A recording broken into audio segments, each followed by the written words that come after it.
ஒரு ஆடு மேய்க்கிறவர் அவருடைய மந்தையை மேய்ச்சிட்டு வந்துட்டுருக்காரு. ஆப்போசிட்டில் வந்து ஒரு ஓநாய் நடந்து வந்துட்டுருக்கு.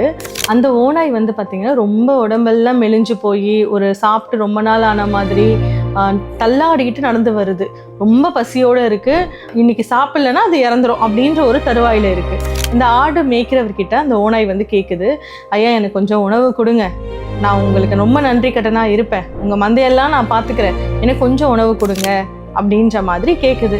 இந்த ஆடு மேய்க்கிறவர் வந்து ஒரு டைம் யோசிக்கிறாரு, இந்த ஓநாயை நம்ம நம்பலாமா அப்படின்னு யோசிக்கிறாரு. அவர் அந்த ஓநாயோட கண்ணை பார்க்கும்போது அது ரொம்ப ஒடுங்கி போயிருக்கிறது, ரொம்ப பசியில் இருக்குதுன்ட்டு அவர் ரொம்ப இறக்கப்பட்டு உணவு கொடுக்குறாரு. கொஞ்சம் கொஞ்சமாக அந்த ஓநாய் வந்து அவருக்கு ரொம்ப நெருக்கமாகுது, ஒரு நண்பர் போல ஆகுது.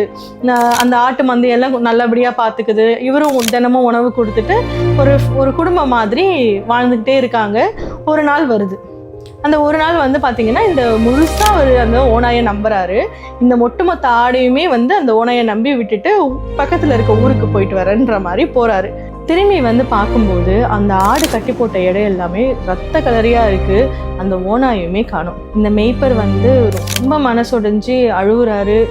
என்ன பண்ணுறதுனே அவருக்கு தெரியல. அப்போ அவருக்கு ஒரு உண்மை புரியுது, யாருடைய குணத்தையுமே கருணையாலேயோ இல்லை நம்பிக்கையாலேயோ மாற்றவே முடியாது. ஓநாய் தான். அதோடைய குணாதிசயங்கள்ல என்ன அது பண்ணுமோ அதை தான் அது பண்ணிட்டு போச்சு. ஸோ நீங்கள் உங்கள் பர்சனல் லைஃப்பாக இருக்கட்டும் இல்லை ப்ரொஃபஷனல் லைஃபாக இருக்கட்டும், உங்கள் வாழ்க்கைக்குள்ளே ஒருத்தரை நீங்கள் கொண்டு வரீங்க அப்படின்னும் போது நம்புங்க, ஆனால் கண்மூடித்தனமாக நம்பாதீங்க.